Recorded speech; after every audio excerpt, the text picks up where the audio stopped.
right, everybody, welcome to Sudoroom Presents 5 Minutes of Fame. This is our, I think, third installment. We're live now. All right, everybody, welcome to Sudoroom Presents 5 Minutes of Fame. Couple first-time speakers this is our, as well. I think, third installment. You're going to talk tonight? Yeah. I think think we've got maybe 5 or 6 talks total tonight. Couple first-time So just a little bit about this event. 5 Minutes of Fame was inspired by Noisebridge. I think we've got maybe 5 or 6 show off couple on. So just a little bit about encourage this people to show event. projects 5 they're Minutes working of on Fame specifically in inspired Sudoroom, by anything I think you we've got think maybe you 5 or can 6 come up show and off present on. couple Kick it off tonight. what about this Show project that I've been event? 5 working Minutes of Fame on for the last couple of weeks. I Anything think called we've got the Warren maybe and 5 or 6 Martin show from about this Fuel project that that I've I've been worked working on, on where he was talking about building low power, radio networks. So I sort of took inspiration from that to sort of as a designer, see what a very, very big monolithic implementation that would look like. All of this sort of what a very, very early approach monolithic type idea, big and more people taking all of this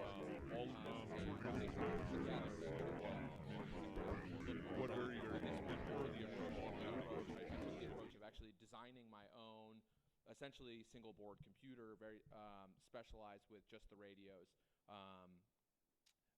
that were needed. So I built the whole router around the ESP32 just for processing power. It was a pretty sensible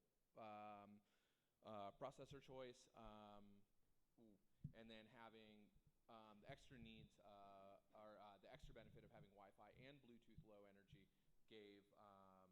gave it some more flexibility, especially and then low having power. We'll talk about that extra needs, but it's all based around the extra benefit and of from having its Wi-Fi name and being Bluetooth low LoRa energy net, it's based gave, around LoRa radios, some more which is, flexibility, especially and then low having power, long the distance, extra needs, but it's all low based power, around the extra benefit of having Wi-Fi and and it's being very, very LoRa net, long it's based range, around low bandwidth, LoRa low radios, power flexibility, radio especially, network. and then having Their data sheets, long their extra needs, but but it's all their based around sales stuff, benefit claims of of and it's being very, very 15K long range distance, low bandwidth radio in urban environments, but I think their data sheets more their practical but it's all there's based a lot around of sales stuff. and it's very, very long range I recently reading some urban people were environments, testing and getting more practical there's a lot of sales around 5K in an urban environment, which is still pretty good. But in urban environments, it's very low bandwidth. Sorry, 5 kilometers in urban environment. And the bandwidth on that is like very low bandwidth.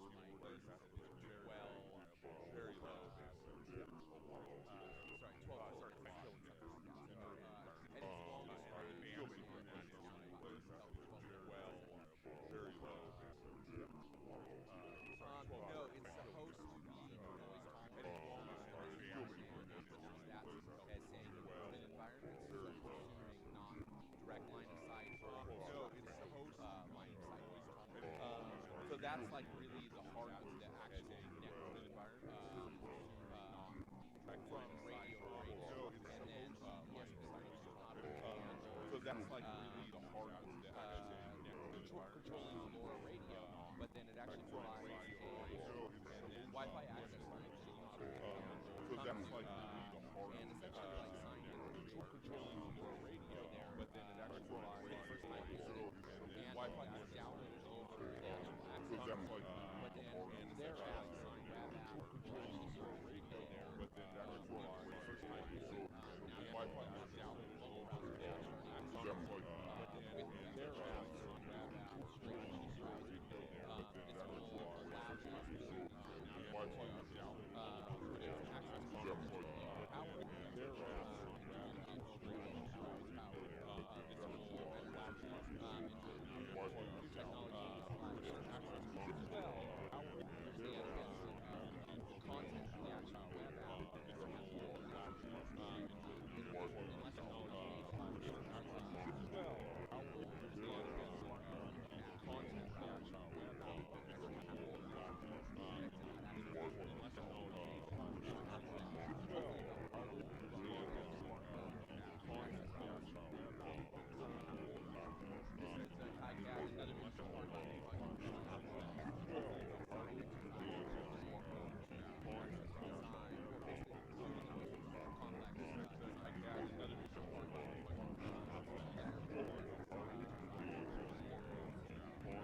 just for the development process, and it communicates directly with ESP32, so you can flash your ESP there during development cycles and working with the firmware.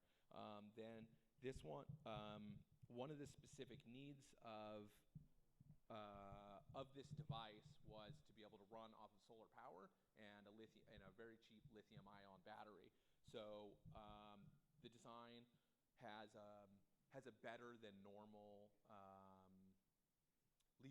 charging circuit, and it's a Linear Technologies solar charge controller. So it's actually specifically designed to charge lithium multi-chemistry batteries. This one's specific to lithium polymer and lithium ion, but it's designed specifically to do maximum power point tracking, so you get the most efficient charge specifically from solar to lithium. And then the last part is the switching regulator. And one thing that this project taught me is that there's a strong desire of moving microcontrollers down to 1.8 volts rather than 3.3. And now I understand why, because your battery, in this application, your battery starts at 4.2 volts and it finishes around 3 volts. So you have to step down at one point and you have to step up at another point. And that was one of the parts that kept throwing me. The worst was trying to get the battery circuit, and the other big issue there was trying to get it to charge from solar and from USB, and it just ended up being this very, very complex rat hole of looking into power path management chips and all sorts of stuff that gave me a headache, and so I ended up going with a switch instead. So you can only charge from one or the other. And the idea is you flip the switch to USB when you're doing your development, and then when it goes into production, you flip the switch back the other way. That's probably been about 5 minutes. Any questions? Thank you very much.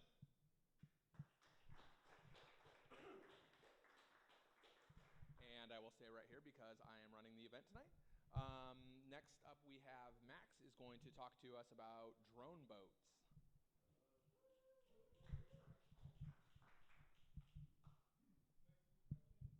Sure. Oh, so one of my big goals was to get it to have BOM cost below $50. And when I started roughing out, I didn't do a really precise roughing out, and it was looking good. And I've done a lot of cost reduction since then. So if I can get it even under $40, that would be really great. But definitely under 50 was my goal.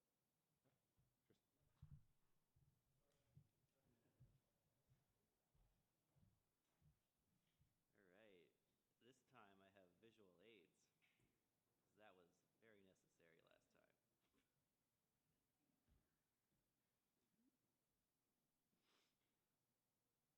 Okay. So what I've been working on for forever is kind of a Mars rover, like in the water type concept. So the idea is that you can turn a older sailboat, that's like a seaworthy kind of sailboat, so you don't have to design the actual boat, into a autonomous boat, And here's my boat. It's a 25-foot Cape Dory, and it's a little sailboat.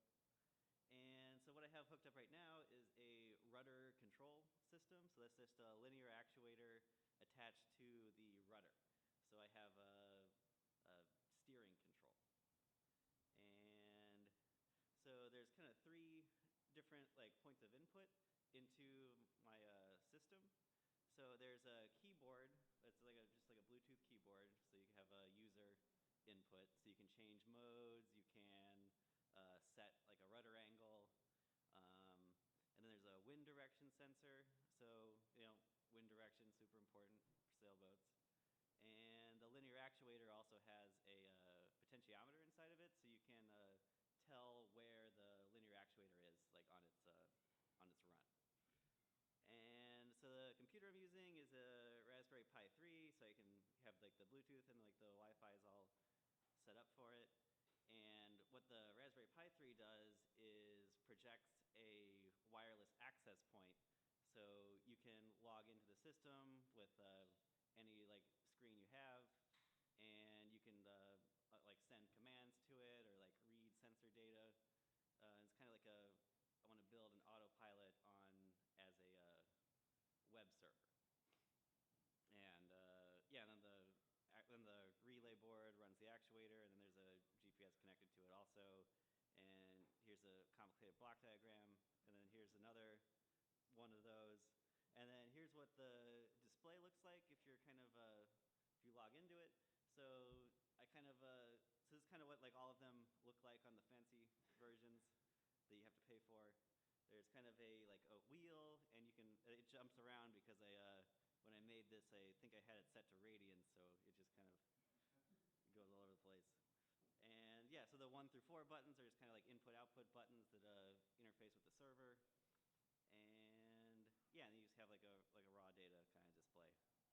And what I want to do at sudoroom, and like I'm going to be here kind of probably every Thursday working on this, so anybody that wants to, you know, like help me out or like do anything or like wants to like be a part of this project, what I want to do is build kind of like a 5-foot PVC raft sort of thing with like a solar panel attached to it. You know, it'll power like a mini fridge, like a thermoelectric cooler, you know, that can store like 6 cans or so, and like they're run on bilge pumps.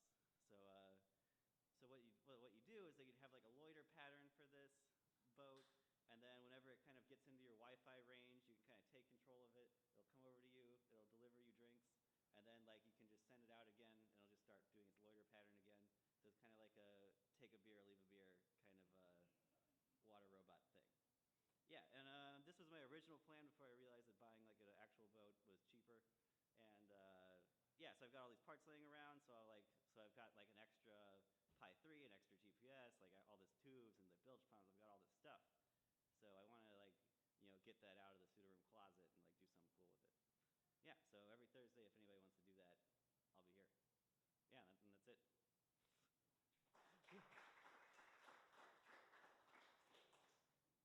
Yeah, so questions? Huh? Yeah. How does the control work for like steering and stuff like that?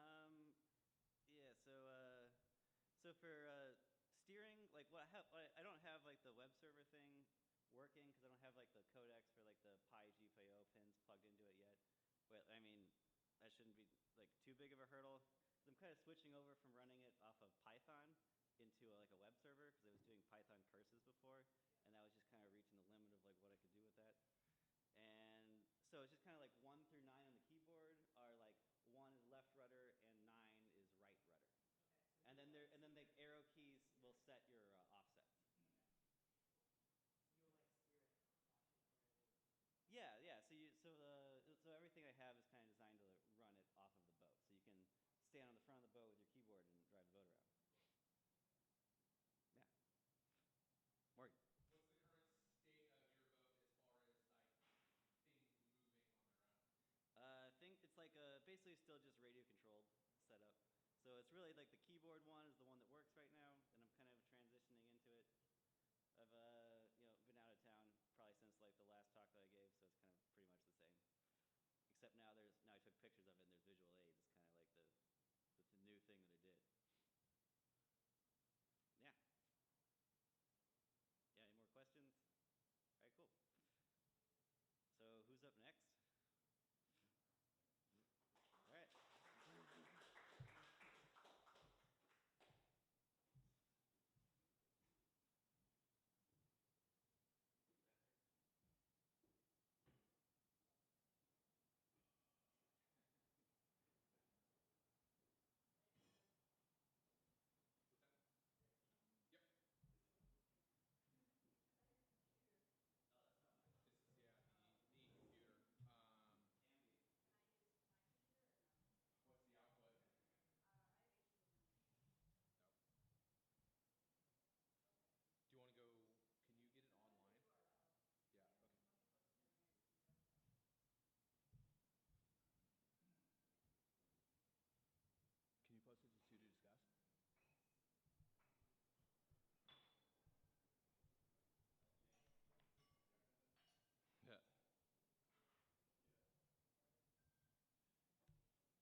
projector. If that's something somebody can help out with.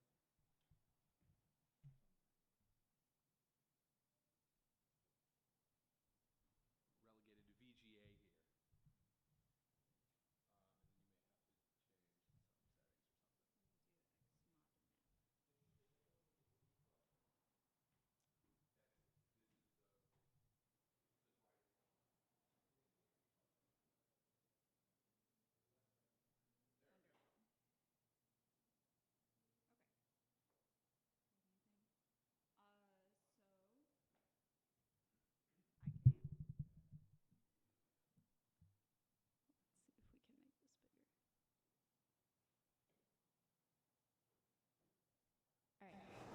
Hello, my name is Marina. I'm a sudoroom person. Along with my partner James, who's also a sudoroom person, you may know him on the internet as Substack, we, along with another friend, moved to the Big Island of Hawaii in November, and we've since then bought some land and started building there. So I wanted to share with you a little bit about what we built, because we had never built a house before and didn't really have much construction experience. So I'll just walk you through what you might want to do if you want to build your own house and you have certain, like how to evaluate the requirements and limitations and opportunities presented by a piece of land that you're dealing with and the environment that you're in order to sort of make your own wacky house. So this is a map of Hawaii, the island of Hawaii, also called the Big Island. We moved here because it's more affordable than the other islands of Hawaii. And this is actually an interesting map because it's a map of large landholders, landowners.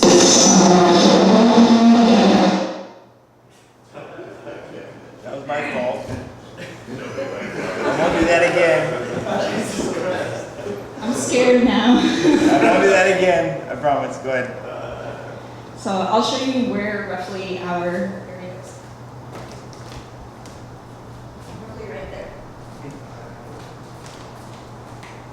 And it's called the District of Puno. So let's go to another map. So here is basically. So there's a blog post that that James posted.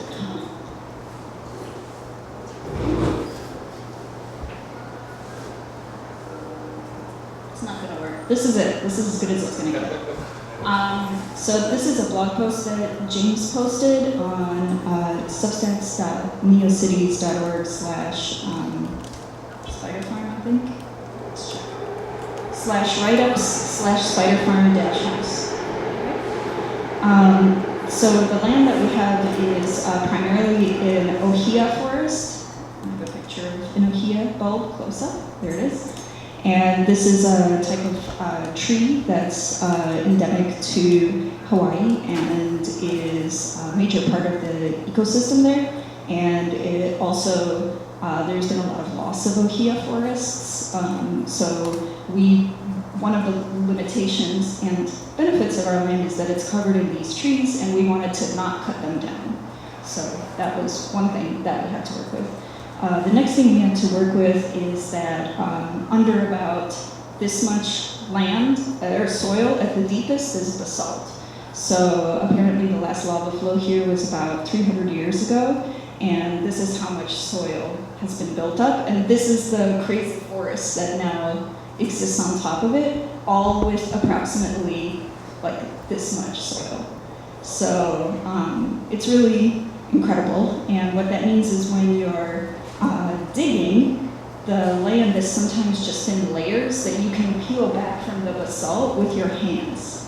And it comes off in like big chunks of like root and decaying leaf litter and all this different stuff. So there is some good soil there, but I just wanted to show you that like with a shovel in an afternoon, I was able to clear enough soil for our 8 by 12 foot footprint house to get to the basalt. So it was not necessary for us to build a very powerful foundation. So this is with, so the other thing I want to say is that we did this with only one power tool, a drill, an electric drill, and the rest we did with hand tools in about 2 weeks. So this is James. He was using a chisel to chisel away at the basalt until we had 4 level points where we put these cement blocks so that that's what the house would sit on. So that's how the basic design that we did, we wanted a two-story house so that we could have storage on the bottom and be up off the ground a little bit, in case, just to avoid critters, and it's nice to be among the trees, and in case there's any major flooding, we don't have to be on the bottom. So this type of foundation is called pier and post, or post and block, and it is very common in Hawaii. So the way we designed the house is I went on YouTube, and both of us were on YouTube a fair bit, and I just started typing in how to build a house, and I was like, that's too complicated, and I wasn't getting enough detail, so I was like, how to build a floor, how to make a foundation, and then I had to look for, because I didn't know what it was called, this pier and post foundation style, so I was like, stacks of blocks foundation, because you don't even know the words, and so I'm helping you by letting you know what the words are to look for. But it does work, and if you build a house from the ground up, and it does work if you search for how do I build a foundation, how do I build a floor, things like that. You will, how do I put up walls, how do I make a roof? You can really figure it out. So because we wanted to build a fairly simple house, basically what it is the downstairs is the design for a deck. So in effect, we build a deck and then build some posts on top of it and a roof to make the second floor. So I don't have a URL for the deck. There's a few good deck videos, and decks are fairly straightforward to build. I'm going to go through this pretty quickly. So we built the frame first, so it's upside down. Then we put the posts in like so, upside down, and then we flipped the whole thing so it looked like that.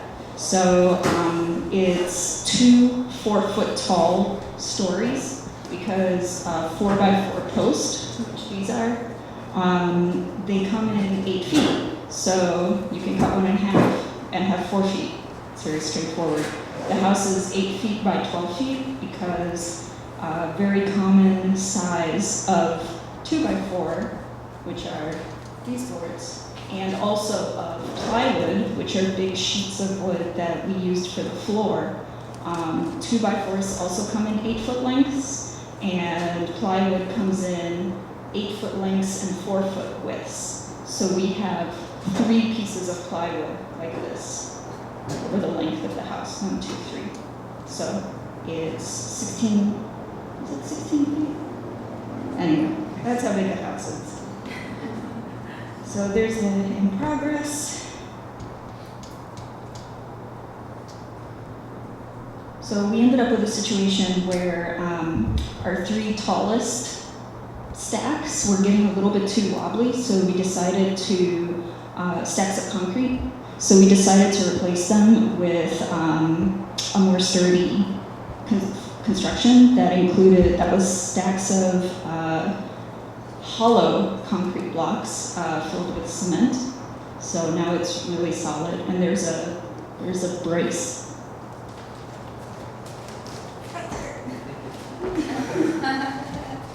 And that's a metal thing that your 4x4, the bottom of it sits in, and it gets cemented, it all gets cemented in. We used rainwater for the water, and that's how it looked. So while I was doing that, James made, in effect, 4 slices of upstairs segment. This is what, I'll show you what one of the slices look like. This is our campsite while we were building the kitchen area. So he made 4 of these slices, and we arranged them on top and connected them with 2x4s. like so. So you can see the four slices and the 2x4 that connects them. That was pretty tricky to set up, so just FYI, 2 people really helps. So we used plastic PVC corrugated roofing, and metal corrugated roofing is really popular in Hawaii, but we decided to go for the plastic kind because it's cheaper, and also because, and maybe, I'm sure I'm wrong about this, but it just seemed like it rains all the time. Why do you want a metal roof? Like, it's gonna rust, it's gonna get messed up, like, but we'll see in 5 years, I'm sure, and sooner than that if it was a really bad decision. So these panels run about $15 a piece, so they're not cheap. The metal ones are comparable, they're like a little bit more than that, and they come with screws, and you have to screw them in to the wood of the roof. And you can find instructions on the manufacturer's website for how to install them, and they sell special screws that go just for this job.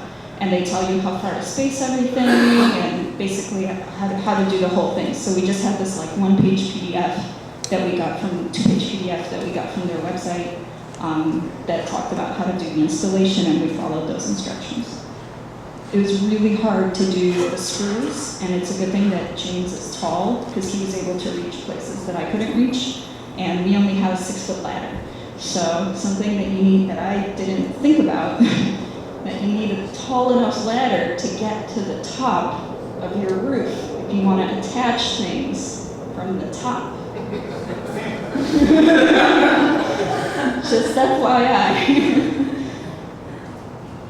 Right? Because the problem is, like, wood is 3-dimensional, right? It's not like you draw a little house and it's flat. You have to figure out how different things connect to each other on different planes. And also you have to think about how you're gonna actually do it with your hands, right? Like, you can have the best design in the world, but if you can't do it with your hands, then it's not gonna, you won't be able to carry it out.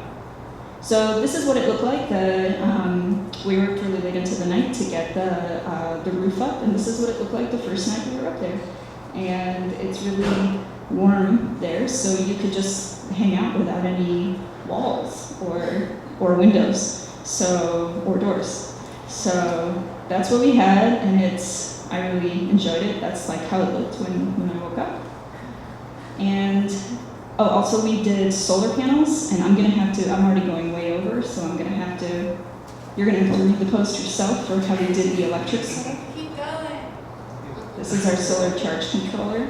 Out-of-town visitor, 5 minutes to supply to you. And then we started painting, because in an incredibly humid environment, you need to make sure, so we were told that we had to use treated wood, and it's just like a little bit more expensive. It was like, instead of $3.50 for a 2x4, it was like $5 for a 2x4. But everybody told us you have to use treated wood, because otherwise termites and moisture will rot your wood. And also, every time we had to make a cut on the wood, we had to like spray the places where we cut with this like curing spray chemical called copper brown or copper green. You might find it in the paint department at Home Depot. And that kind of like redoes the ceiling. And finally, you have to paint it, like, and they have really thick paint that you can use, like outdoor style paint, to make sure critters can't get in and to preserve the life of the blood. So yeah, that's how it looked when we moved in, and it was actually completely livable. Just so you know, completely livable. We did it in 2 weeks. You can do this too. I want to show you a few. This is. So we set up kitchen outside in front. That's pretty common, and we not a kitchen, but like people have their dishwashers outside, not dishwashers.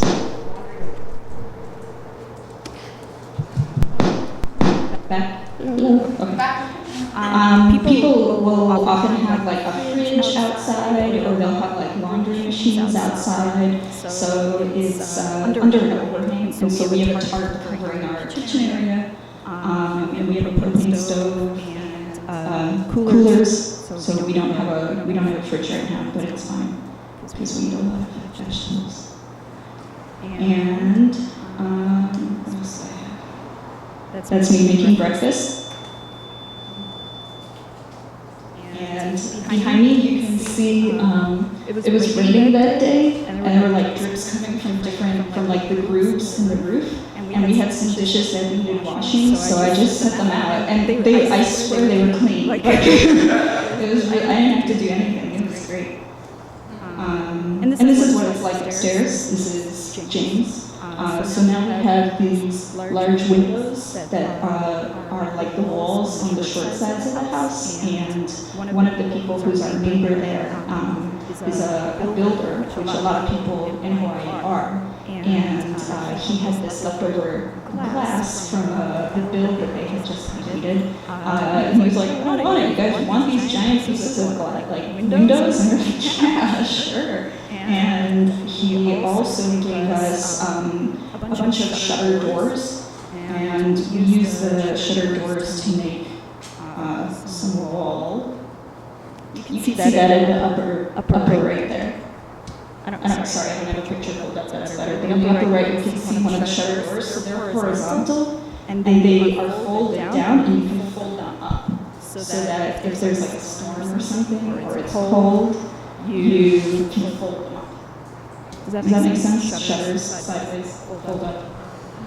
It's really nice. And it also like lets the breeze in, and it's but it's also shaded, and it's nice. So yep, this is the upstairs, and we have a friend cat who we brought there as well, and this is the friend cat sleeping on some pillows in the beautiful forest. So thank you very much.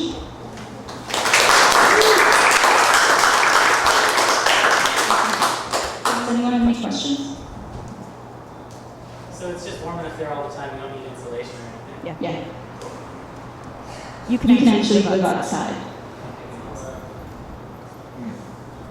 Yeah. With the foundation, when it rains that much, how deep do you have to go, and doesn't it sink suddenly over time? So I can show you. Just go back.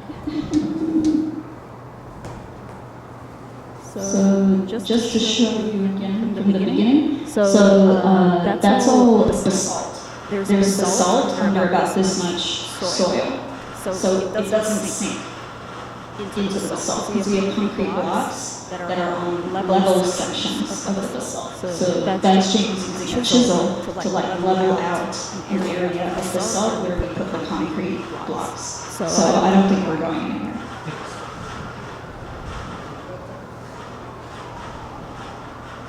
You too can build your own house. It doesn't have to be a normal house. It just has to work for you. It just has to do what you want. Thank you. Go ahead. Are there any like, can you just do whatever you want, or do you have to like go around a lot of regulations? So I think that there are regulations, but actually specifically on the island of Hawaii, and I think especially in the district of Puna where we are, it's super lax, and like there are places where like almost all the structures are unpermitted, and it doesn't really get enforced. Yes. So another thing that they have on the Big Island is these sort of like public free water sites. So they have like, there's a spot really close to us that's like a natural spring, and there's like a bunch of faucets and a parking lot, and like people pull up and fill from the faucets, and it's open, like there's no gate, and so people are always getting water from that. But we also now have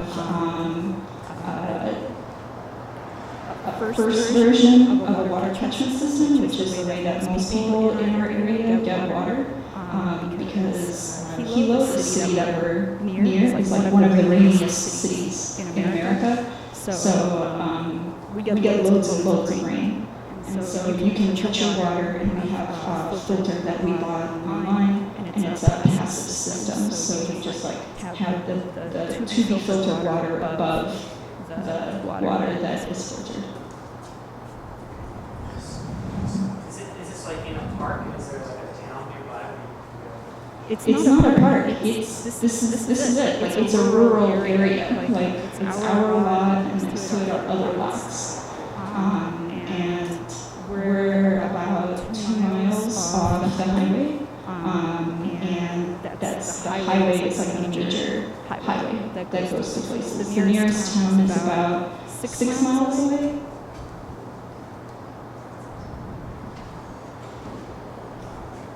Thank you very much. Oh, go ahead. I was going to say, it looks like you're next to some kind of giant Buddhist monastery or something. I might have just seen the wrong spot. Nope. Okay, never mind. Nope. I think I might have read the map wrong. Any other questions? Thank you. Huh? This is what is done. What is done, right? And when you like, my mom keeps asking the same thing. She's like, is your house done? I'm like, well, I mean, it's like, we live in it, right? So like, it's livable, you know. Yeah. How's your internet? Sorry? How's your internet? Our internet is cell phone based, so yeah. T-Mobile and I believe Sprint works out there as well. I don't know about the other providers.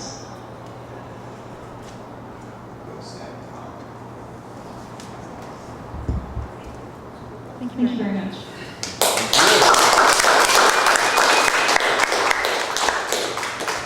You two can build a house, even if you've never built anything. The only other thing I built out of wood before we built our house was a box. I built a box like 3 years ago because I was like, I don't even know how to build a box out of wood. So I built a box. I was like, great, I don't know about that. So yeah, you can. It's just a big box. It's a big box. It's multiple boxes. One box on the bottom, another on the top. Box on the top is a slanty bit.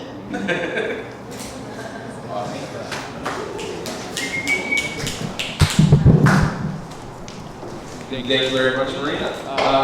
That's something you said in there was great. Just learning the names of things goes a long ways into like knowing something. And I've been in that same position before. It's like you know exactly what you're after, but you don't know what it's called, and then you just start searching for funny shaped names. So I think we're going to take a short intermission right now. Everyone is here, just hang out. Rob, I think, is going to pause the stream, and we'll be back in 5 or 10 minutes.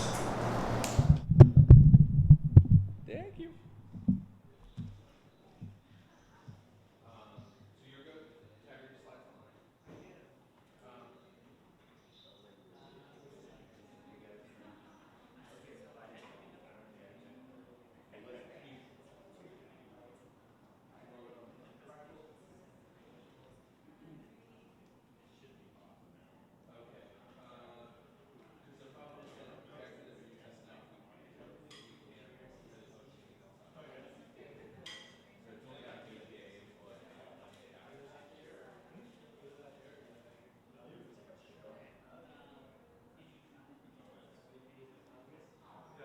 Yeah, and a regular HDMI. Yeah, we can try. We can try one more time. Yeah. All right, two adapters. We can try.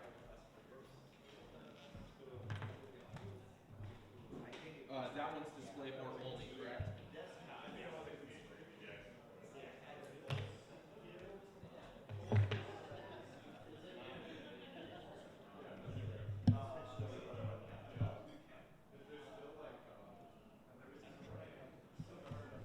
I was not planning on doing a presentation. Yeah. Super cool. We would have. It's trying. See, it's recognizing this end. I think it's just somewhere in Yeah. the 3 adapters they're all two. Oh, there's 3? Well, just the 2. Oh, okay. Let me see. Open up.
wild, man. It's trying to connect. It wants to. I suspect this is old projector. It's just because it's an old projector. What do you know? What resolution it's projecting at? 640 by 480, like standard. I wonder if I could just scale it. No, it's like 24. Oh, it was. Okay. Maybe I'll try to make my display that and see if that works.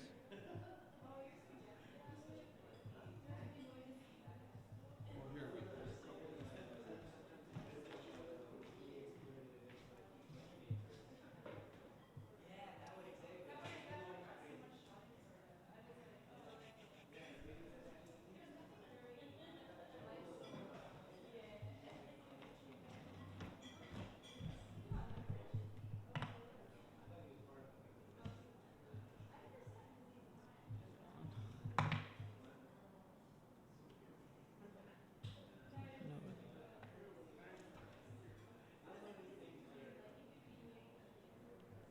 Let's see if it says anything.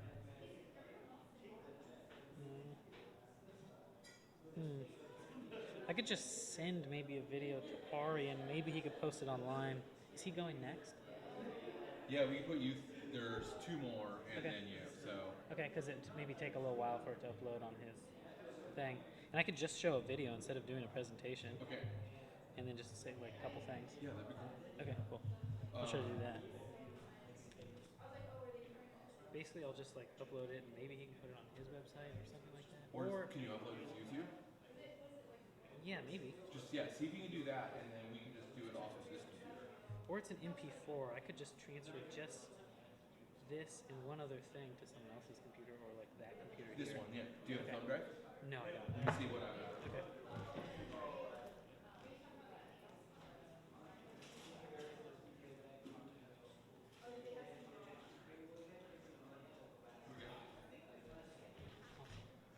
Okay, cool. Yeah, Awesome. I'll Thank put you. it on.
Oh, right.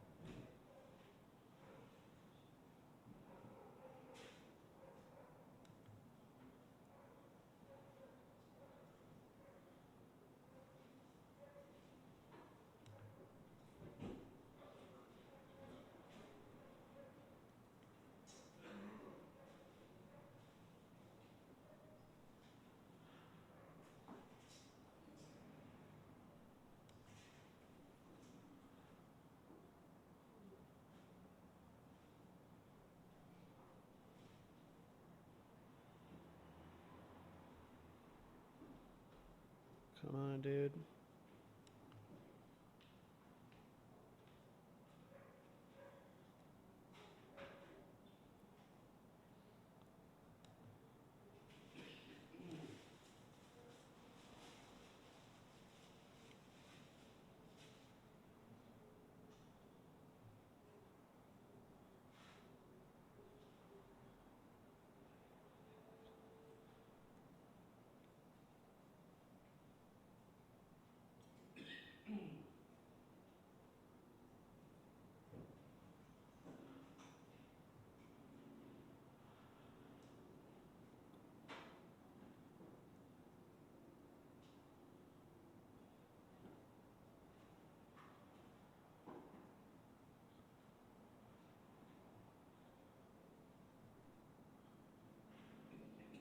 Oops.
Hopefully that works.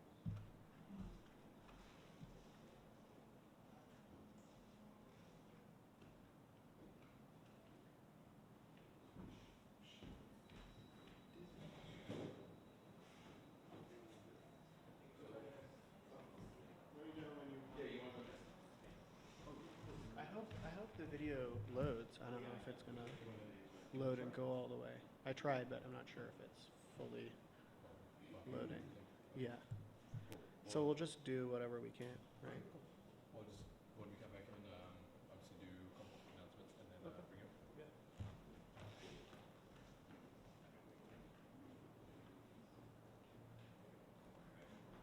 What's it about again?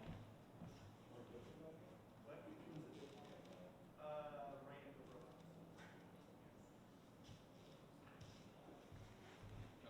Whenever you're ready.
Okay, we're coming back. I just want to take a second to talk a bit. Hi! Well, welcome back, everybody. So I just want to take a second to talk about sudoroom. There's some new people here who may or may not know exactly what sudoroom is about. We are an open access community members-driven hackerspace workshop, co-working space some days, but the big part about it is that it's a lot of people who are driven by DIY, about making things, and again, we're completely member-driven, from fundraising to collecting membership fees to actually building stuff out in the space. If you're new around here and sounds like something that you're interested in, you should consider becoming a member. We always need new members, and regardless, it's great to see new people around the space. So our next talk is going to be Ari talking about writing robots. Cool.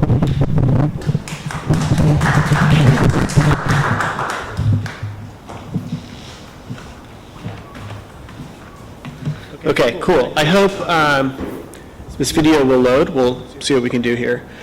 So my name is Ari, and I'm a member of the Saito group. We're a group that does projections and political campaigns for other political groups. So I spoke here about a month ago and talked a little bit about the Light Atlas for the Anti-Eviction Mapping Project, which is a projection that takes their data of evictions, lays it out in a city in San Francisco, goes from point to point, giving you a little bit of testimony, and links it together into a poem about what's happening, about what's eviction and displacement and other things that are affecting the city. So in addition to making this projection, which is an ongoing project, I also keep a log, which is like a long text of like thinking through, working with this group, thinking through confronting these issues. And I do it in collaboration with a robot. So build software that scans the city. So it scans Twitter, and you can have all these different search terms, like I'm looking for the word eviction, but I'm looking for the word eviction on Twitter in this area, or in this specific neighborhood, or even on this specific street.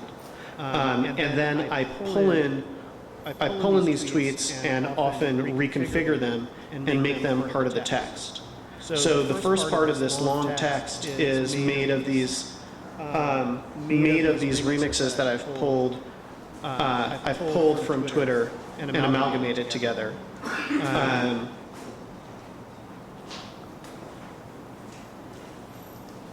You can also look at what's happening in the city in real time. So I'm looking at an area and I'm seeing the linguistic field of the area while it's running. What are people actually talking about? What are things that are most mentioned in a neighborhood? And this lets me kind of sense the city or feel the city in terms of the language that the city's producing.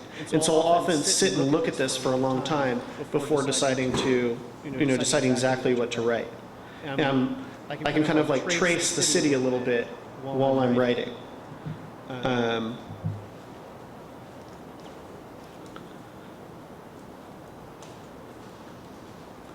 I have all the data, it's all stored, I can go back over it, I can think about it, I can manipulate it. This is just the metadata that we're looking at right now. And I can also tag people in the city to let them know, for example, that a projection is there. So I can put up a projection, this will start looking for people in the area who are talking about eviction, it will tag them and say, hey, this projection is in this area, right? So once I have all this data, once I've like observed the city and looked at the city for a while, I have another robot which takes all these tweets and parses them. So it breaks all the phrases into components, noun phrases, verb phrases, prepositional phrases. And if I could connect my computer, I could show you how we write together. So I start writing, it starts suggesting these phrases to me. I start writing, it starts suggesting these phrases to me. It would suggest discussion. I want to use the word discussion. Forcibly evicted from Bernal Heights. Is that a clause that I'm going to use in what I'm writing? So I can either reject the clause, accept the clause, or add some of my own language. And it's constantly suggesting and feeding to me the language of the city for the particular area that I'm looking at. As I'm doing this big projection, I'm going to these events with the Anti-Eviction Mapping Project, I'm scanning the city, and I'm taking the city and remixing it into these texts that talk about eviction. So I'll read you two texts kind of quickly.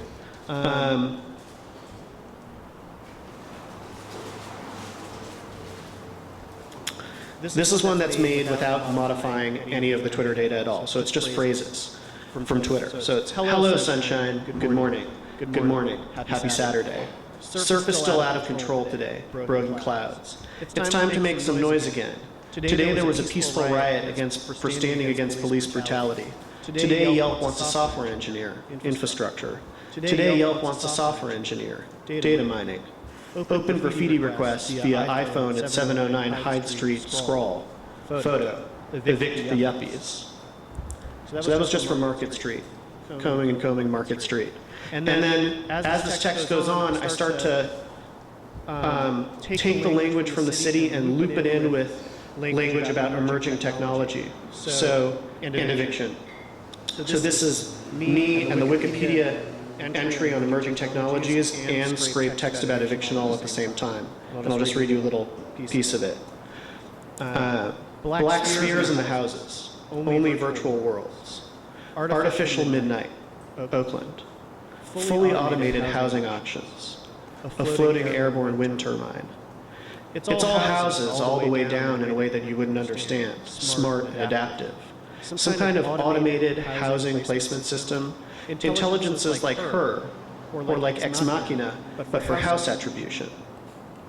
I saw a woman spinning out from the mayor's building, spinning and spinning while she was falling, but still holding a cord. That's us. Gotta make new friends at the gotta make new housing friends at the Capitol, saying they want to see more high-density housing around transit. Glitches. VR in the houses. VR houses. The idea that the more housing you produce, you somehow induce demand, because burgeoning densities have that problem. It isn't a hypothetical theory. A house I saw in satellite view filled with infinite families. Real time. California. Just a bunch of red lights on green mountains fixed to windmills. Just a bunch of spinning blades quickly killing birds. Caltrain engineers watching people go back home on the BART. Iris Canada evicted at 98 years old.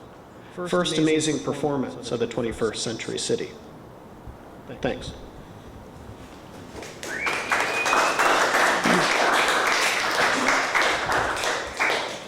So does anybody have any questions about writing with robots and how that is?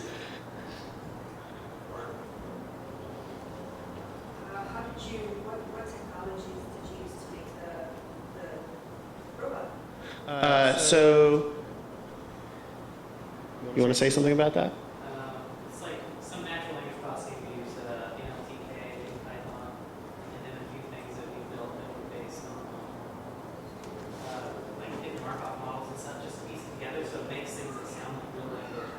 So like when you have a word, then it'll look for other parts of sentences that contain that word, and then give you one that's the most likely to follow it, or like it'll kind of choose randomly so you get some variation. So it gives you sort of English sounding sentences. It also gives you good words that follow out of big phrases. It gives you a little bit. What language? Oh. What do you do with the poems and the stuff that you come up with? So there's the big projection that's going to go in Mission, the one where we're zooming into the city. And then this long text that I'm producing, I will drive it around, take my car with a projector and battery in it, and put that up in different parts of the city. So that text gets fragmented and redistributed back into the city. There's also a place where you can look at, trace the whole thing online. So I'm kind of like taking from the city, reconfiguring, and then giving back to the city what I'm seeing when I'm scanning it, basically. I think that TweetPy is another library that we used, right? What? Yeah. And then eventually over time, it would be great to build a really, really smart system so that the suggestions are more advanced than Markov's, or something that could learn my style and then suggest things back to me. So that I'm really like, it's like a writing prosthesis, or like a little brain that you can write and go back and forth with. Any other questions? Cool. Thank you very much.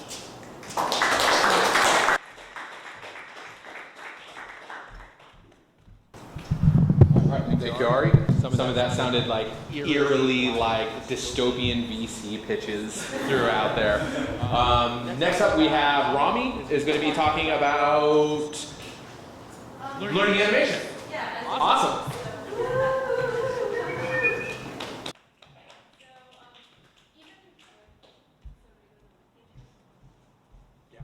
Just bring it up on YouTube or where we have it. I go to sudoroom in Noisebridge, and every time I go, I always make a point to leave doing one small creative thing, whether it's writing code or adding to the wiki. Lately, I've been going to my hacker spaces, and I've been drawing. So I've been able to do this like with tablets, and I always like the last like 5 or 10 times I've gone to a hacker space, I've been making drawings. Even though I know how to draw, I'm a total noob at animation. So in the past month or so, I started getting into it with some off-the-shelf apps and like software programs. These are the animations I made in the past month, and I'm just starting out. They're very basic, but I hope to blog these on the wiki and also make animations for sudoroom and show you that you too can do animation. Because when someone like me, I have no idea how to do it. I have to get better, right, if I practice. So, okay. Oh, is the internet connection, internet's down? So. It was working. Oh, it was? Oh, okay. An error occurred. Okay.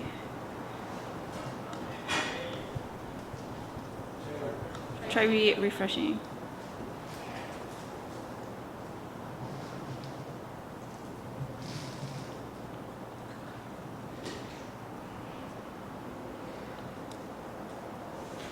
Oh, sorry about that.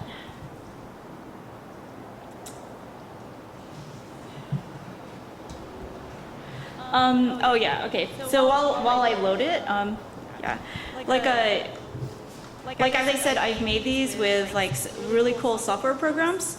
One of them exports to HTML5, but of course, like as you know, like when you get software, you want to do stuff, but you get hindered because the software is there, it is proprietary. So also in my animation task in the next few weeks at Noisebridge and sudoroom, I'd like to learn how to do some basic HTML5 animation. I've just never had time for it, so I thought this is the perfect opportunity. Oh man, it's just not loading. So. Oh yeah. Okay, so. Try refreshing it. Refreshing it. Okay.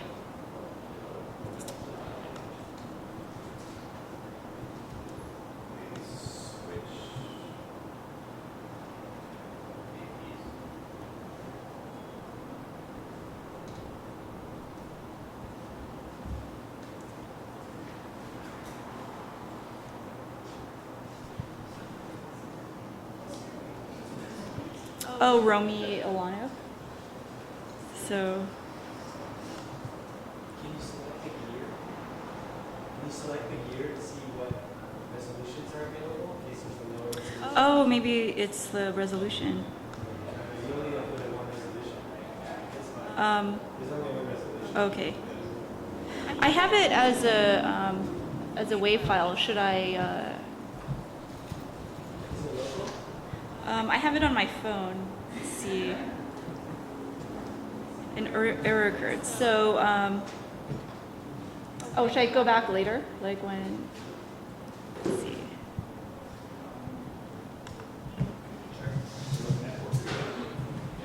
Okay.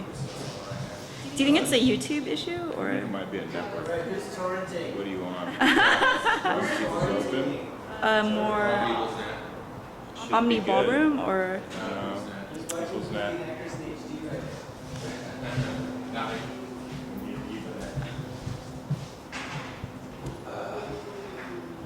Yeah, I have the raw. Okay, should I go next? Like after someone else? So yeah, we can bring one more person up. Oh yeah, one. And, Okay. We get that on track. Okay.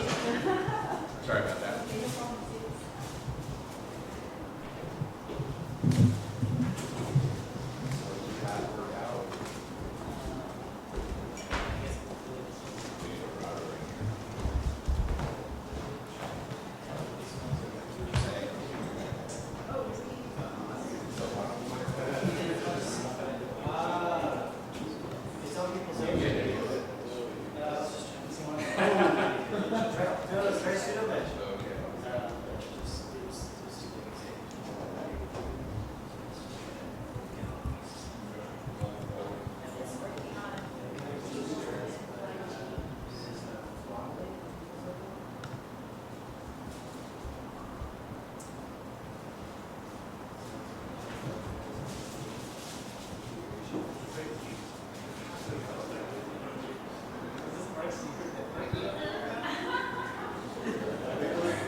You have some more to say? Yeah, just jump right back up. Yeah, jump right back up.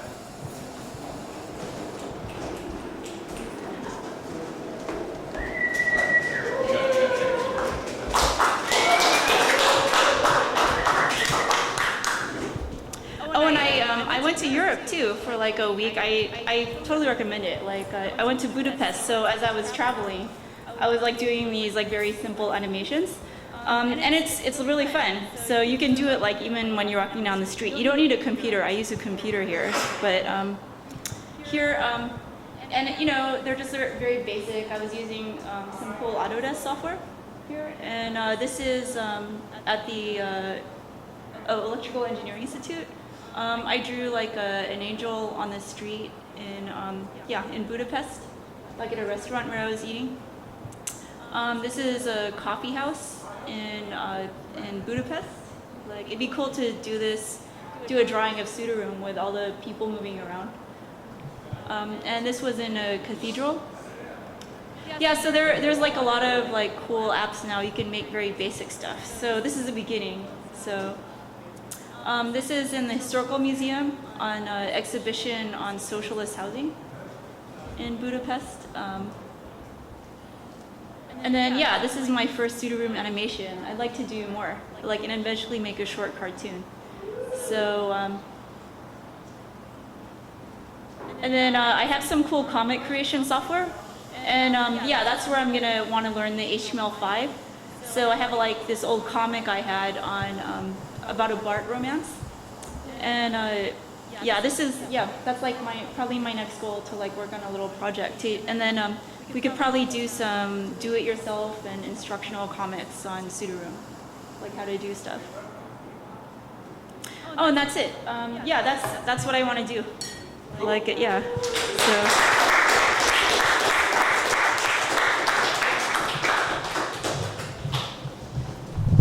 All right, thank you very much. And you'll see that a lot of the art room, a lot of the artwork on sudoroom.org was created by Rami. Very, very cool style that I like, and I very much appreciate the work that was put in to give the sudoroom website a bit of a unique style. So next we have Trevor coming up to talk about welding robots. All right. Thank you. I wasn't planning on giving a presentation, so I need to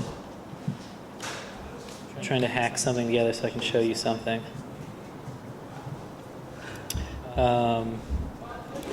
Okay, there should be a PDF. Yeah, there's a PDF. Cool. And then I'm hoping those will play.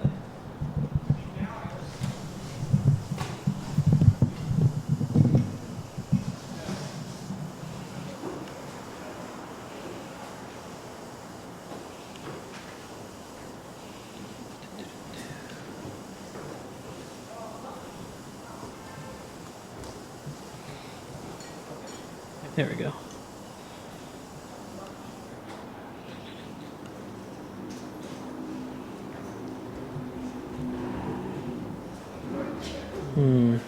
Doesn't like that.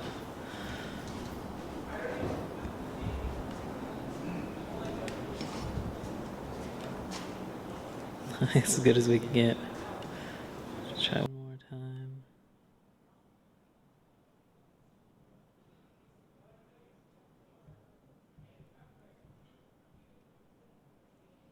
Okay, we'll do it like this.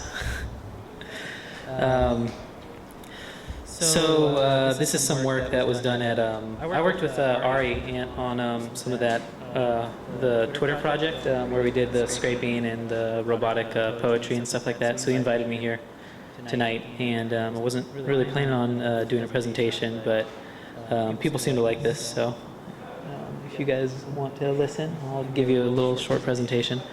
So what we did was we had a roboticist, and I work in like AI and computer vision, and we had a welder in the lab. So we decided to make a welding robot, and that took like a year. It was really not easy because welding's super hard. So this is a picture of the end effector of the robot. What you can see is there's a MIG welding tip attached to the end there, and it's welding these little stainless steel objects onto a stainless steel plate. And there's two stereo vision cameras that are over here, and those ended up not working well enough to give us good resolution, so we switched to a laser scanner, which you'll see a little later. So it's stainless steel. It's a wire-fed stainless steel MIG welder. And stainless steel is really hard to weld in, so if you just decide to try this, I would suggest doing regular steel first. So it's an open, portable, scalable printer. The idea was most 3D printers that you have like a 3-axis gantry, and some have like allow rotation of the plate too. But at minimum, you have a 3-axis gantry, which is like this big square C that kind of moves back and forth and allows you to go up and down. But inherent in that design is there's like a print envelope that's defined, and that says sort of how big you can be. If you make it so it works with any robot, then if you only have a small, you can only afford a small robot, or you only want a small printer, you buy a small printer, and you buy like maybe get really thin stainless steel instead of 9 millimeter, 0.9 millimeter wire. You get something much smaller, or you can get a huge one like we got, and you can make things that are like 8 feet tall. Okay, so basically what we did is wanted to make a closed-loop printing process. So the path planning, we kind of had to make a 3D printer. So if you give us a 3D file of like some object, like say you want to print a chair or something like that, we have a picture of that later. Then if you can model that in 3D, we'll bring that into our software. We'll slice it with a plane that's parallel to the floor, horizontal planes, and then we'll define sort of a path for the robot to take the MIG welding tip along, so that it'll slowly lay down a bead of metal. And we sort of define how fast and slow it needs to go based on the previous surface that was laid down. So you can see these sort of beads here, and that's defining the speed. And then the next set of beads that's on top is like a smoothing layer, so that's going 2 layers at a time. So it lays down one little circle of wire, and then lays down another on top of it. Okay, so there's actually some videos in here, but those didn't come through. So the reason we added the laser depth scanner on top, as opposed to the 3D stereo vision, it was too hot, there's too many like arc flashes, so it's hard to do with that. Laser depth scanner, you can be very accurate, it's pretty easy. And usually you use this on a conveyor belt so that you can sort of very precisely define the speed that something moves under the laser, because it's just a blade of light. And you could create a 3D point cloud from that blade of light using some computer vision technologies. But the robot can act just like that, because it can move in a super precise pattern at like 50 millimeters per second, sort of exactly floating above this object. And then because welding is super hard, you will often get like tears and valleys, and then you want to vary the speed, the voltage, and the inches per minute that you're feeding the wire, the arc adjust, which is the viscosity of the metal that you're laying down, and controlling all these parameters, you can kind of get it to print. So that's speed and angle correction. Another thing that you can do with a robot that's harder to do on just a 3-axis gantry is if you want to weld out of position, that's where you're not welding just straight down, but you're welding at an angle, you need to turn the nozzle tip to the side. It's easy for a human to do, hard for a 3-axis printer to do in general, unless it's like 5-axis or something. Very easy for a 6-axis robot to do, because it's robotic arms. So you can weld out of position, we can weld up to 45 degrees out of position. So it's kind of given us some ability to do some things that haven't been done before in this space. Okay, so this is actually a video that's not going to show up obviously in a PDF. But what it shows is like a laser scanner going over the top of this. So I'll see if I can show a little video now, because that's probably just the coolest part of this whole thing. And I don't know if any of these will play, but let's give it a shot. This one will. So this is some video we made, which kind of shows the whole process. We did a bunch of stop motion and stuff like that. Come on. Cool. Okay. And you should be able to see like the welding robot like doing its thing. Like, what is going on?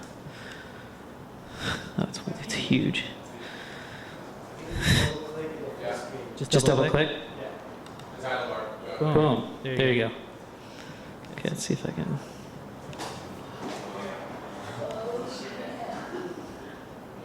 That's that. So there it's welding. This is the branches of a chair. You know, it's sort of designed in a 3D space, so complexity is free, so that's why it's all like Dr. Seussy. And there it is, like moving around the welding robot, and it goes from branch to branch. There, and this is when we were using the stereo vision technology. And that's about the speed that it actually moves at. The other stuff is sped up. I've got one which is a time lapse. So this is kind of showing the program that it uses. We built it in C++, C Sharp, and Dynamo, which is like a parametric design software, if you've ever heard of that. It's like explicit history of design, where you get to sort of, if you say, okay, I want this chair, like you design the chair on 1/4 scale, then you could just have a slider and scale it up and down. So it allows you to sort of change your design depending on parameters. Like if we say, okay, we have these geometric constraints for our printer, you could go and toggle. Yeah. So this is taking a bunch of pictures with a GoPro attached to the end of the robot there. And we changed the end effector, you can see over time, because it wasn't working super well. And that person was spraying it with water because it was getting too hot in the end. Welding's very difficult, and I'm not an expert welder by any means. But I've learned a lot over the process of this.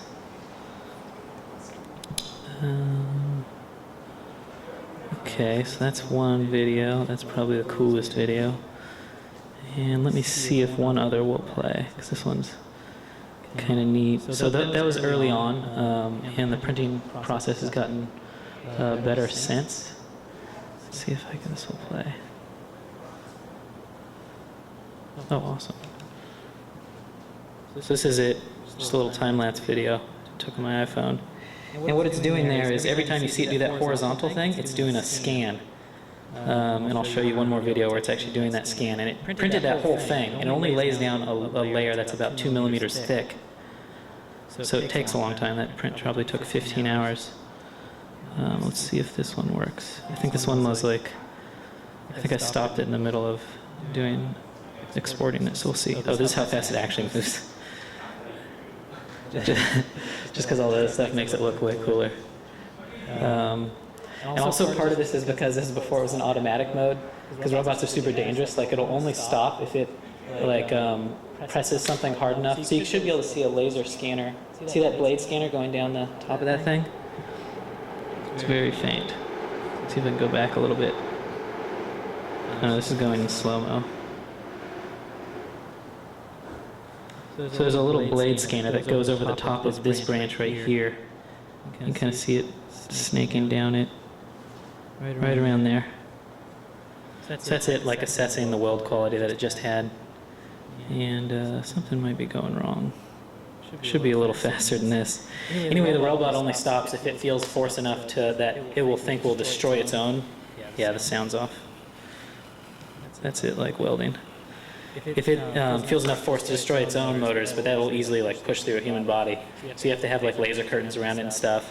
And if you don't, it has to go slow. So some constraints. But yeah, so that's the robot welder. And yeah, thanks for having me.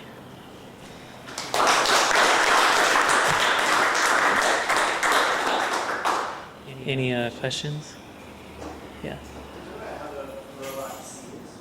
So basically, it's like a blade of red light, and then it's angled at a different angle from the camera, so that if there's something under it, like if it's just scanning like a flat surface, it'll just appear as a line. But if there's something on that flat surface, like my hand or something, the laser will get lifted up onto it, and using computer vision, you can say, okay, that's how high that is, and that's accurate to about like sub-millimeter accuracy. And so it just scans over linearly, and then it assesses the height at each line and compiles those all together to basically make a 3D point cloud of that space. And then we do a bunch of calibration to align that so that 3D point cloud is aligned with the actual object, and then we can say, it's welding right now, but it's like showing the scan. So we can actually say like, you know, it didn't weld quite right here, there's like a little bump here or something like that. So at that bump, you should go a little faster. Or there's a tear, so slow down and angle into that tear. And then, you know, decrease the viscosity of the weld so it builds up quicker there, and then move on. and do your normal path. And so yeah, it's pretty simple computer vision, and the iterative closest point is how you align those things. And there's some other calibration things you do. We have this, because we have 3D printers there, we're able to make a calibration block that we know exactly the size and shape that we can put down. We say, okay, if it scans over this, this is at the origin that we've defined in the robot coordinate system, and it's like 60 millimeters this way and 70 this way, and it should show up that way in our program. If it doesn't, we can kind of tweak some things to either transform it, like in scale, or move it so that it aligns with the block. Does that kind of answer it? Yeah. Cool. Yeah. So the filament is just welding wire? Yeah, just welding wire. Just a wire fed. What? What is the welding wire made of? It's stainless steel. It's 308 stainless steel. Do the end products act or feel or like have a result? Can you polish them and stain them? Yeah. So I didn't put a picture of that on here. So this thing can actually be. We've taken this thing and like sandblasted it down. It turns like a really bright, like silver color. It's nice. And then another one we made was like had faceted surfaces, so they're flat. And we put that on a belt sander. I just did it a couple days ago, and you could get it down to like a shine, you know. So that'll get it down somewhat. And you go with like finer and grit until you get to a Scotch Brite. Then you can polish this thing. It'll shine like a mirror. It's pretty cool. Is it open source? Is all this stuff like available?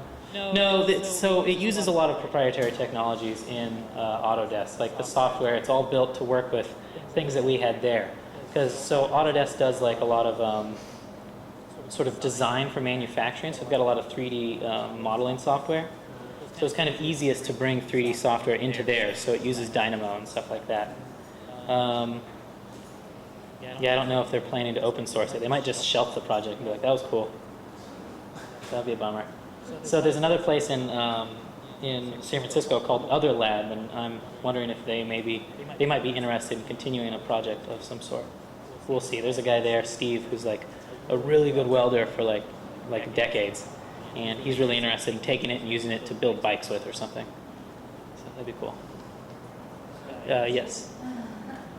I might have missed it when you first started your talk because I came in a minute or two late, but just wondering what kind of projects are on your map for specific problems that you're hoping to solve with this project, or how it's going to make the world a better place. I mean, I can see generally how it could, but I was wondering if you had any specific projects in mind. So right now, we just got to the point where it works autonomously. Before it was like a lot of like human control of like the sort of the GUI that we built. So you have to adjust all these parameters all the time. So we just got to the point where it actually runs on its own. From here, we'd like to increase the weld quality and make it better. As far as like industrial applications, there aren't any yet. It's good for making art. Like that tentacle thing you saw was like a 3D tentacle table that we designed. Another thing we made was a vase. Potentially, we need to do strength tests to see if it could be used in any other areas or applications. But really, it's just kind of a research lab, so we built it because it's possible. And we had the tools and technologies there to show like, hey, this may be the future of how you want to do something. Maybe you could create a project like this. Like people using our technologies could do this on their own. It's kind of a demonstration of the technologies and what you can do with some sort of somewhat simple products. Like these robotic arms are like, you can get them for $5,000, and Dynamo's cheap and all that stuff. You just throw it all together. As far as making the world a better place, I don't know. Yeah, I don't know if it has any potential for that. Maybe art. What? Yeah, maybe get rid of jobs. Yeah, that's the most dangerous thing about AI. Yeah. So, do you really need a 6-axis robot? Because you were laying it down the same way as a normal 3D printer, like a plastic 3D printer. We actually were able to avail ourselves more of the robot in another project that we did using a lot of the same technology with polymers. So there, you could see that the robot arm isn't just welding like this. So like with the tentacle, it actually has to weld at an angle like this. So if you had a 3D axis printer, like people have built really large format ones that are 3-axis, and they have control of the base, and they have control of this thing, so it ends up being like like 7 axes or something like that, then you can get close to doing it. We found that maybe if we knew more about welding, we could actually weld onto the side of things. Like we did tests where with just single lines, we were able to weld completely to the side. And that's more difficult, and that's much easier, obviously, with a 3D, with a... Why, if you're always laying it on top, why do you need the extra axes? So this actually worked better in like a polymer, like I was saying. So we actually found that our geometric constraint was about 45 degrees. So some of it is like, with a polymer you can actually do it, like you could print something and then go completely to the side and print something else onto it. And as far as like making it a printer where you don't need to build a specific gantry for it that has an envelope, you could just buy a larger robot and scale up your envelope. So those are some sort of ideas why you might do it. Also, we just weren't able to push the welding as far as we thought we could when we started. Yeah, go on. Yeah. So are you aware of the 6-degree axis welding robot arm that is downstairs? No. There is a giant industrial welding robot downstairs. Oh, cool. That's awesome. I just thought if anybody should know about that, you should know about that. I think we still have the welder. And yes, we have all the welding gear as well. Oh, really? It used to be a welder. Yeah. Well, could be again. Yeah. The code and everything disappeared? Sorry? The code and everything that was driving it disappeared? No, it's still got its original brain. Yeah. Oh, cool. Got a big cabinet. What type of robot is it? The Moto Man. The Moto Man? That's awesome. Cool. There's one more. Do you want to grab one more question? Oh, yeah. I was wondering, why did you pick MIG rather than maybe going with the TIG system? That wasn't a decision I made. I don't know why. I don't know much about welding either. Welding robot arms are big. I think that's the answer. Yeah, I think that was a decision that they made consulting like expert welders early on, supposedly. It seems to me that you can probably get better control of the weld quality and how quickly you're laying it down if you're using TIG system. Oh yeah. Yeah, for us it was like the decision was made a year and a half ago. I've been on the project for about a year, and so it's like just get it to work. But yeah.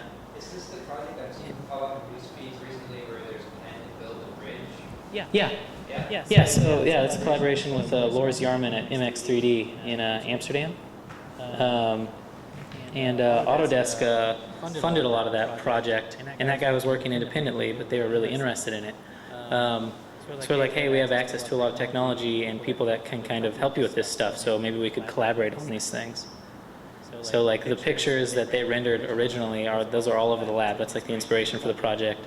And then they come and show off their stuff, and we talk and meet with them every now and then. So there's some like loose collaboration there. Yeah. Cool. You have another? Oh yeah. I was just wondering more about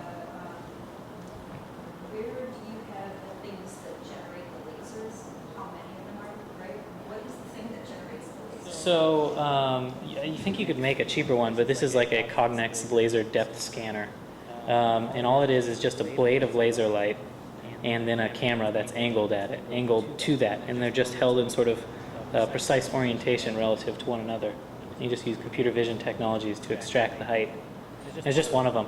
Is the device on the robot? Yeah, so the robot does this sort of thing where it's welding, then it goes like this and does this movement. When it's doing that movement that you saw in the sort of sped up version, that's when it's scanning and it's moving at 50 millimeters per second and creating sort of that point cloud from that laser depth scanner. Yeah, cool. Yeah, no problem. All right, thanks guys.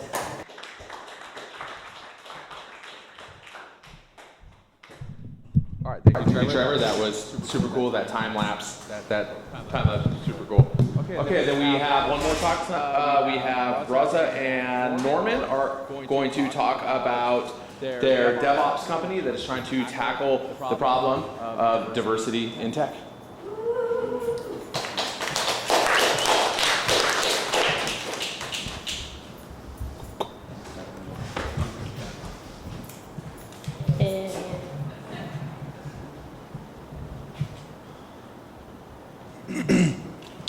How's it going? My name is Norman. We are the plug. So, for those of you who don't know, the plug is slang for drug dealer. Now, although Breaking Bad made a drug dealer look like the best job possible, I'm not here to sell you drugs. Instead, we name our company The Plug because we're going to connect the power to the people. Right now, everywhere you go, you'll run into technology, whether that be smart homes, smart cars, and we just believe that there's not enough diversity in tech, and we need to place the power in an equal distribution of people. So there's us. Next slide. Ooh, what happened there? What are you doing? Oh, okay. Go next slide. Cool. So yeah, as you see from the graph, right now the tech field is mostly white males. There's not much else besides Asian. The numbers just aren't where they should be.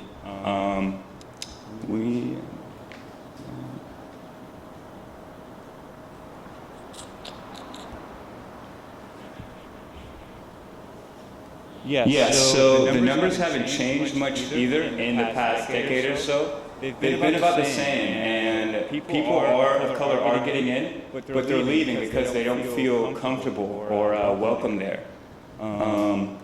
Recently, at Uber, everyone's favorite place, there was a suicide by a black male, and the spouse said he didn't feel like he was being treated equal, and he was overworked.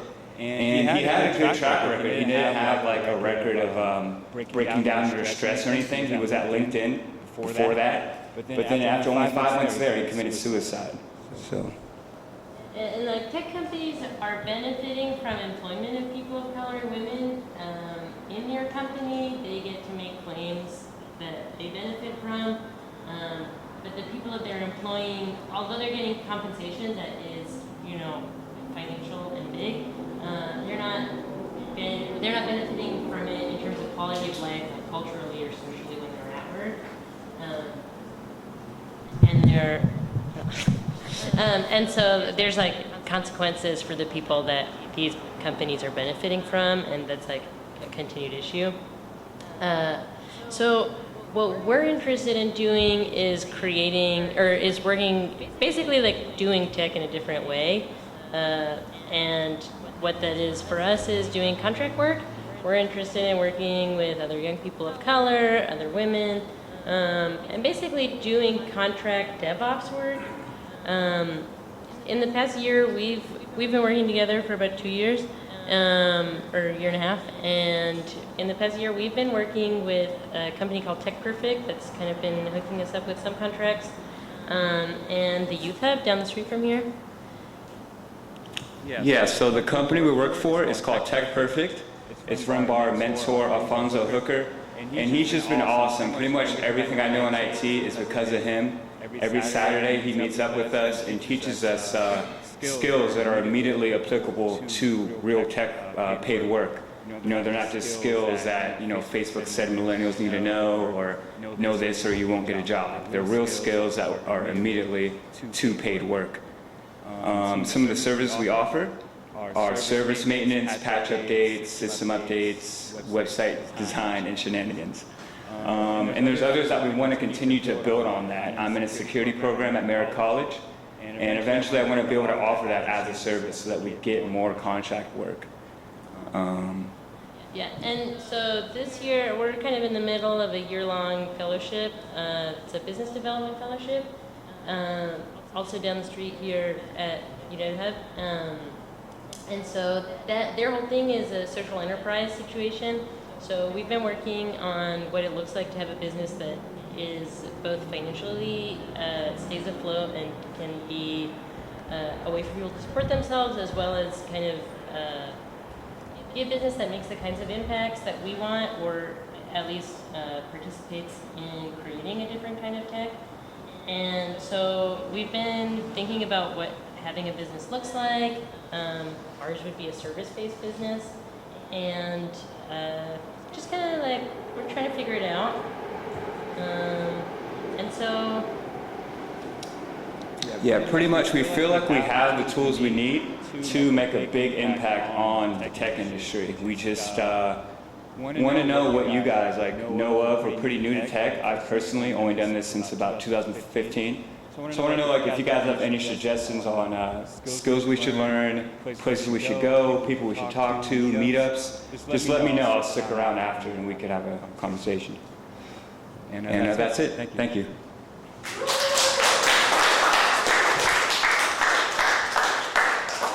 Any questions?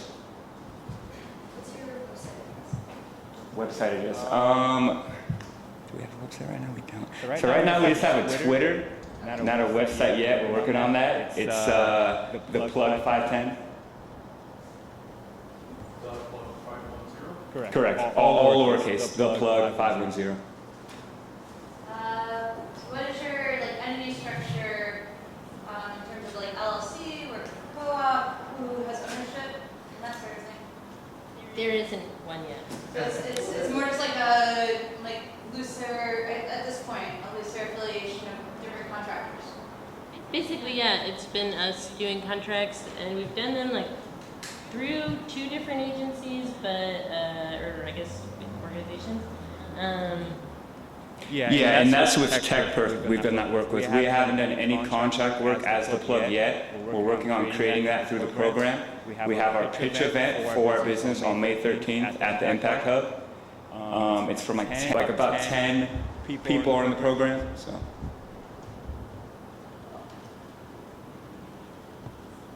All right, thank you.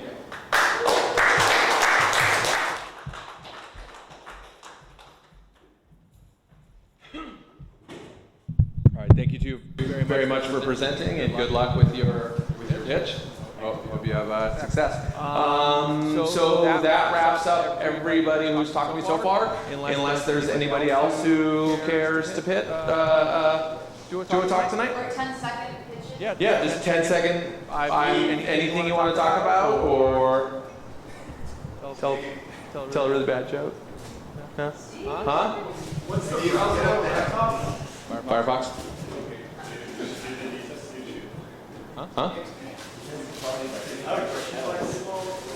Sorry? I have a question for people about like talking about something if the topic is interesting to people.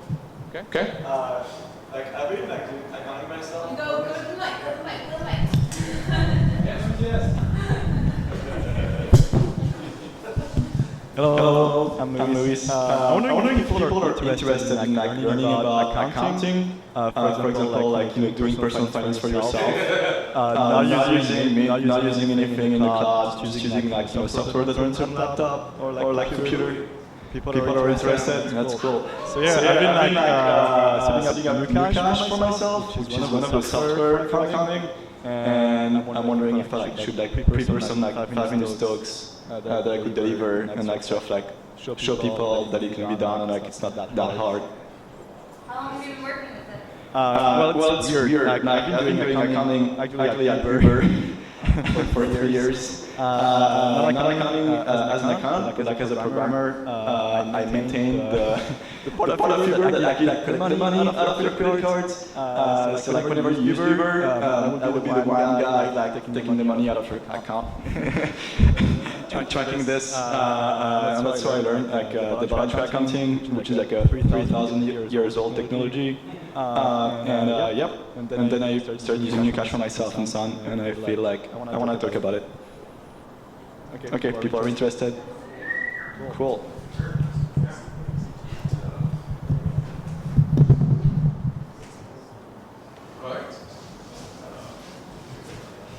Anyone else interested? Sorry? Okay. Okay.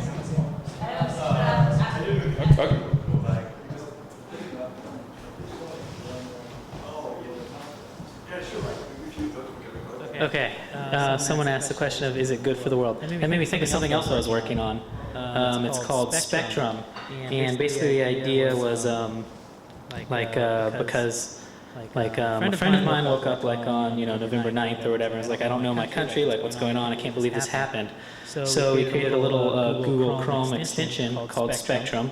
You can you'll be able to, you can go to the website, get the Spectrum right now and sign up and be a beta tester. And the idea is that if you look at an article that's a political article, it'll show you, and it's like, say, from the left side or from a left-leaning publication, it'll show you other articles on the exact same topic published by the center and the right, and vice versa. If you look at something from the center, it'll show you the other two sides, and if you look at something from the right, it'll show you the other two sides.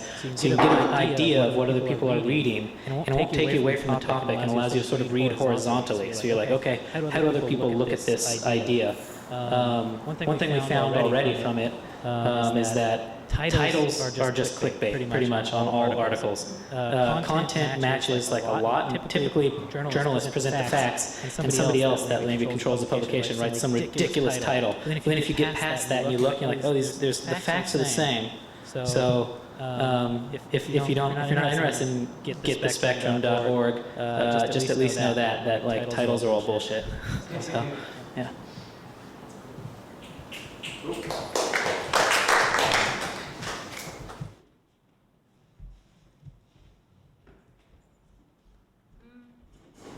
This totally isn't a project pitch, although it's kind of a project pitch because it's sudoroom, and I'm sort of the resident bureaucracy hacker, unwillingly, or finance person. And sudoroom is currently in debt about $4,000 or 2 months of rent to Omni.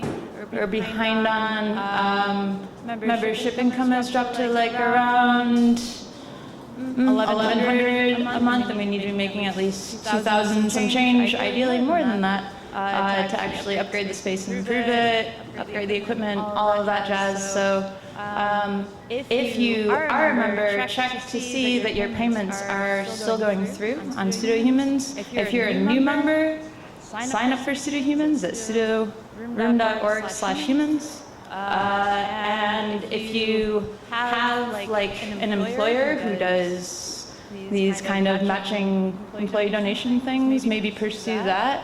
If you have like grant writing skills or even just interest in helping on like a grant writing hackathon or something to that effect. So just throwing that out there. Otherwise, there's also like general plans to do sort of a sudoroom power cycle this summer and kind of revamp the space and make it nice, maybe put in floors, kind of scheming on like a loft area to maximize the vertical space in the room.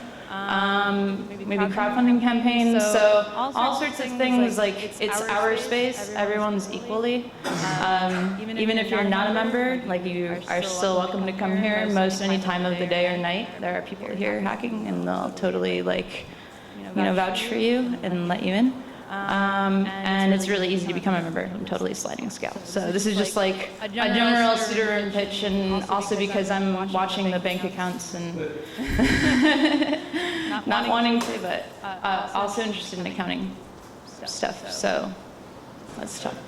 Next week is the monthly meeting. Oh yeah. If you want to be a member from next week. Next, so how we kind of have our organizational meetings or get-togethers most weeks of the month. Well, I guess technically third and fourth Wednesdays are like sudoroom weekly parties, and Charlie is always bringing this awesome mac and cheese spread from her room down the street. Every week, like clockwork. It's amazing. So we're pretty well fed, and it's pretty chill. And then first Wednesdays are 5 Minutes of Fame, and second Wednesdays are the general like monthly meetings, and that's when you can apply to become a member, or come to discuss and consent on various proposals, sudoroom or Omni-wide, that are relevant to the group. So. Yeah, and Tuesdays are really awesome nights in Sudo as well. Last night it was super packed with hardware hack night, and then the Sudo Mesh can't even fit down there, so we just meet up here. But come around on a Tuesday and just catch the energy and hang out, or a Wednesday, both ways. That's my 3-minute. I think that was probably 5 minutes, but any other additions? Every Tuesday is hardware hack night, starting at 7:30, sliding to 8 p.m. start time. And there's also JavaScript hack nights that are open to anybody, all experience levels, on Thursdays at 7. And then Tuesday nights also at the same time, like 7:30-ish start time, is the Sudomesh weekly hack nights. We're working on building a community wireless network, and that has a lot of momentum right now. So, and if other people want to start like a meetup, just most of the meetups are just open-ended. You know, all experience levels welcome. People can come in and just like around a particular topic or whatever. You could have a robot hack night and just like start it, put it on the calendar, and you know, play with the robot once a week. Have it on the calendar and like shout out to people that if they want to, you know, hack on the robot, they can come in and hack on the robot. This time there's a couple of folks in the room who will have some experience with the robot that can show people the ropes. But do I see another question? Yeah. Oh, when's the party night, and are we allowed to bring games? Absolutely, you're allowed to bring games. You can bring pretty much whatever you want, other than like contraband and can't really think. Yeah, explosives. I don't know. That's pretty much it. But there's no hard rules other than, you know, don't put people in danger. Like real danger. Yeah. Doesn't have to be healthy food. It can be totally unhealthy food. Healthy, I guess, preferred, but any other questions, comments? Anyone want to jump on the mic after me? Matt wants to jump on the mic. I realized this was a funny note because of what you were just saying, Jenny. So this weekend I had a garage sale and I sold a bike that was donated to Sudoroom for $200. So we got a $200 donation directly to Sudoroom for that bike sale. So if you have a bike or a laptop or anything of value you want me to fix and then sell and then give to Sudoroom, I'll do that. I'm just going to do that. Bikes especially. So that was the thing I was going to say when I came up here. So I was like, for people who know me, I got a lot of hobbies, and I kind of have an obsessive personality. Right now I'm really into bikes. I'm not sure how long that's going to last. It's been lasting since I was like maybe 8 or 9 or something, so it's a solid run so far. So if you have a bike, you want me to fix your bike, you want me to fix it professionally, I work at a bike shop, you want me to fix it informally, I volunteer at a bike collective down the street, Spokeland. Or if you want me to do it on the side as a friend deal, friend situation, I'm happy for all those things. I want you to keep rolling. I want all the suitors to be on bikes. I want them to have cool bikes. And I want suitors with multiple bikes to give me their extra bikes so I can give them to suitors who don't have bikes for money we need for rent. So let's do that. Let's make the new mobile bike hustle, refurbishing laptop situation become pervasive. Huh? Sound good? Let's do it. So Matt, how would you say you feel about bikes? They're all right. I'm just into bikes, man. I got a problem. I had like 6 bikes, right? And then I go to the collective, and there's this bike with like a bent frame, and I hit it with my finger because you hear the ting. Is it single butted? Is it not butted at all? Is it double butted? It's double butted. And I was like, damn, these tubes are nice, man. This is a sweet bike. It's my size. Now I have a new bike, damn it. I need another bike. I got another one. What am I going to do? All I'm saying is I have a problem.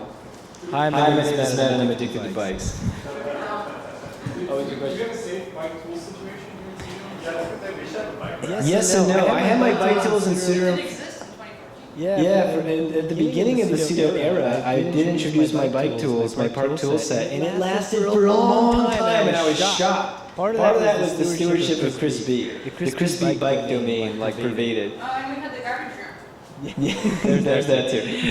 But the tools eventually, when we got here, they actually got parted out, so I revoked them, what was left of them. I brought them back into my personal possession. But somebody donated a sweet tool set, and that's here. We actually have a full bike tool set. That's in one of the, everybody here can know, it's in one of the file cabinet drawers where all the other power tools are, all the nice, expensive power tools you should totally steal if you need some money. Just kidding. Kind of, I don't know.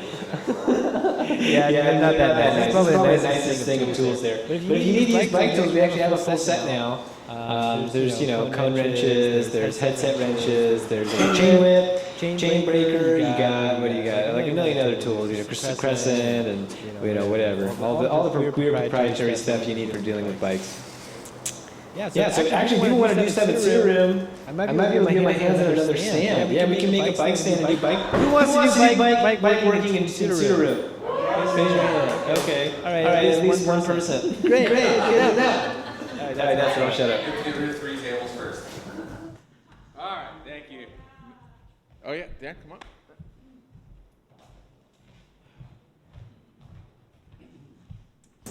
on. Hello, my name is Daniel. I usually don't come to the mic. I prefer to be in the back. But today I'm here just in support of the couple that came over and diversity and tech. I just wanted to make you an invitation, and maybe you transfer the invitation to other folks, people of color, to come in. I'm a pseudo member for almost 4 years, and it's been interesting. It's to me, what I'm going to talk about, what I observe about folks. You guys are right. Most of the folks here are white. Yeah, let's be clear. And for me, it was like a little bit intimidating to come here. And I invite a friend. And so anyways, the point is that in these 4 years, I've been making very, very good friends here, comrades. Guys that I can call after 10 p.m. if I need to. No friends like only call out before 9 or something. No. These are friends that you can call later. But also in the technology aspect, I enjoy seeing them working on projects that Morgan is being one of them.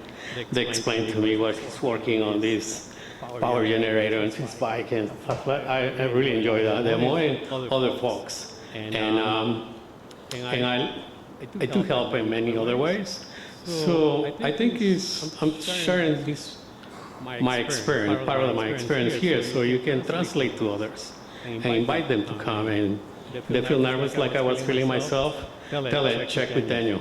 That's my name. And then they can talk to me, and I can take them under my wing if that's the case. Yeah. Thank you.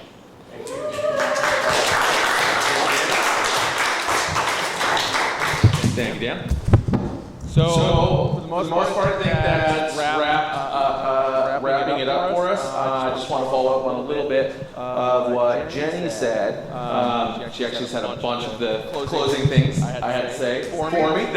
Thank you. And one point I would like to bring up that she did not explicitly state for anyone that doesn't know it yet is that we own this building through we own this building. That is such a huge thing, and it was through a lot of hard work from Jenny and a lot of other very dedicated people. And it's something that I frequently find myself thinking about. I've been a member for about 2 years, hanging around a little bit longer than that. But what I found myself thinking about more and more is what's this space going to look like in 2 more years, and 3 more, and 5 more years. And owning this building just opens up that vision, opens up the possibilities of that vision just to an amazing degree. I have trouble thinking about what it'll be, but I am certain it will be it'll be very amazing. So with that, hope everybody had a good time tonight. We're going to pass around the proverbial hat, which is actually going to be a brown paper bag. So if you've got a couple extra dollars, do pitch in. Sudoroom could really use it. And then again, see if anyone is interested in becoming a member. You are more than welcome. We'll be doing member applications at the general meeting next Wednesday. Come regardless. Tuesday nights are awesome. There's so much stuff going on in this building on Tuesday nights. Hardware Hack Night, People's Open Network, CCL having their general meeting and just doing awesome open science stuff. Wednesday nights, Sudoroom, party slash meetings. Thursday night is the JavaScript night, which is gathering steam. You may or may not want to go tomorrow. I hear there's a field trip to go see some jerk talk That's me. So if you want to hear me ramble on about JavaScript and stop motion animation, no, I don't have Sam. Which is actually a memory bill. So that's the thing that's happening that I'm trying not to promote. Everybody, thank you for coming out. Hope you had a great time. See you all very soon. One more thing. One last thing. We need somebody to host and MC next month. I'm away. Mark is away. Rob, you good to help? So you can work with Rob to set up. He'll help you set up the AV and all of this stuff. We just need somebody to promote the event and wrangle speakers. And thank you for everybody who just stepped up and spoke tonight. That's huge in part of the planning for this. What'd you say, Jay? And that's that. Have a good night, everyone.